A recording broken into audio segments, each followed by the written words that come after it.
Olá, meu nome é Frederico e eu vou apresentar para vocês os principais resultados desse projeto, que foi financiado pela FAPEMIG no Programa de Pesquisador Mineiro de 2018, e o título é Dinâmica Espaço-Temporal de Insetos Associados a Ambientes Altimontanos Tropicais.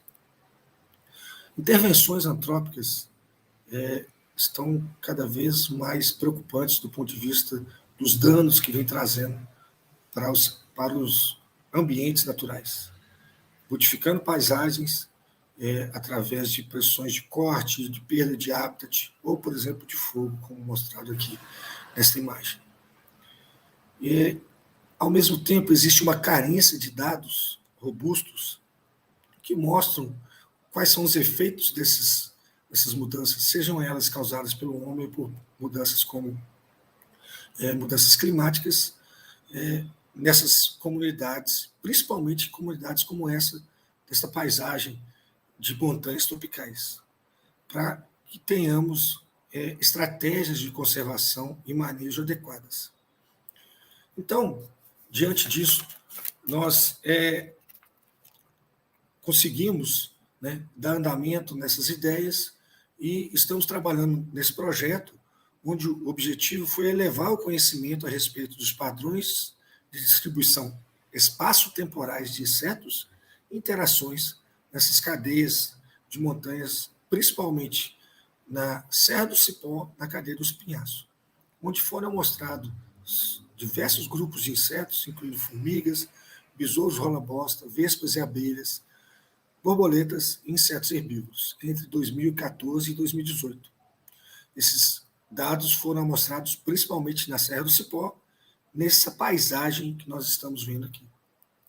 Nesse ambiente existem dois hábitats principais, os capões de mata, que são essas ilhas florestais, e os campos rupestres, que é essa matriz onde estão inseridas essas ilhas. Esses hábitats têm diferença quanto à distribuição, como a gente pode perceber aqui, e também a resiliência a distúrbios antrópicos, como, por exemplo, incêndios, que ocorrem com frequência nessa paisagem, e gado, que já ao longo tempo, esse solo, esse ambiente é usado para a criação de gado nessas paisagens altimontanas, principalmente em Minas Gerais. Bom, a partir dos dados coletados, nós conseguimos publicar 16 artigos. Esses artigos foram publicados em vários periódicos internacionais, liderados por diferentes pessoas do nosso grupo, e os dados foram obtidos a partir de recursos provenientes desse projeto. E onde a gente tem, as principais ideias que estão nesses artigos, visam entender os padrões de distribuição de insetos e interações, envolvendo insetos e plantas nessas montanhas, bem como os mecanismos que determinam a dinâmica dessas comunidades e também os efeitos de pressões antrópicas. Os resultados estão sendo apresentados em eventos, sejam nacionais e internacionais, já foram apresentados em 2 eventos internacionais, além de palestras ministradas em universidades públicas, como, por exemplo, na nossa universidade parceira, que é a Universidade Estadual de Montes Claros, e na Unimontes, e a UFMG, na qual eu estou inserido como professor. Também divulgamos essas informações para pessoas que não são ligadas à academia através de textos e vídeos, com o objetivo de trazer o que estamos levantando em termos de conhecimento e inspirar que as pessoas entendam o que nós fazemos e tenham consciência melhor para conservar esses ambientes. Ao longo desse projeto participaram mais de 20 pessoas, incluindo estudantes de graduação, de pós-graduação, colaboradores brasileiros, como doutores, colegas das universidades, pós-docs, e colaboradores estrangeiros também, tanto do México quanto dos Estados Unidos. E aí, aqui eu represento algumas das imagens das coletas que nós realizamos, inclusive na pandemia, para a obtenção desses dados. O que foi possível evidenciar nesse projeto ao longo de todos esses anos? É que as comunidades presentes nesses altos de montanha estão conectadas, né? Formando, então, metacomunidades. Então, existem, apesar de ter essa distribuição em manchas, tem espécies que usam os dois ambientes, conhecidas como generalistas, e espécies especialistas, mas ainda assim elas conseguem migrar de uma ilha para outra. E que as espécies generalistas são aquelas que mais contribuem com a formação de subconjuntos nessa paisagem.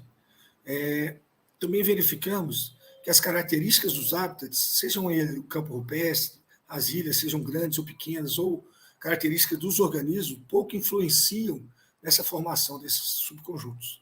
Então, tanto insetos que se dispersam muito bem, quanto insetos que se dispersam pouco, quanto ilhas grandes, ilhas pequenas, têm importância nessa metacomunidade. Então, espécies de insetos estão distribuídas ao longo dessas montanhas, né? E o que causa essa distribuição são características intrínsecas das montanhas. E o que vimos que muitas das espécies são únicas em cada montanha, formando interações também muito específicas em cada montanha. Você muda de uma montanha para outra, você pode não encontrar várias espécies. Tá? Então, por isso, a importância de conservar várias dessas montanhas ao longo da cadeia dos penhascos, onde a perda de uma delas pode levar à perda de várias espécies. Verificamos também que pressões antrópicas podem modular essa distribuição espacial e temporal nesses sistemas, sendo o fogo dos principais mecanismos. Quando o fogo entra na floresta, principalmente nas manchas de florestas, o fogo causa grandes impactos negativos nesse sistema. Então, a paisagem, que são montanhas altas, mais baixas, juntamente com o fogo, elas moldam a dinâmica dessas comunidades. Entender essa dinâmica e a distribuição dessas comunidades, metacomunidades, através de elementos empíricos e evidências, né, pois existe uma grande carência na literatura, ajuda a tomada de decisões mais apropriadas para o manejo e conservação desses sistemas, que são sistemas sensíveis e estão recebendo constantes pressões antrópicas e naturais, por exemplo, de mudanças climáticas, que são acentuadas ainda mais por atividades humanas. Além disso, esse projeto ele traz uma base de dados para as coleções, né, e mostrando quais espécies que foram amostradas ao longo desses anos, onde poderemos entender, né, quais os efeitos dessas ações antrópicas e de mudanças climáticas ao longo do tempo nessas comunidades. Como apoio, a gente está inserido na UFMG, nosso laboratório, que é o Laboratório de Ecologia de Insetos, e tem uma grande parceria com o Projeto Ecológico de Longa Duração, que é o PEL de Campo Rupestre da Serra do Cipó. E esse projeto foi financiado pela FAPEMIG. Então é isso. Espero que vocês gostem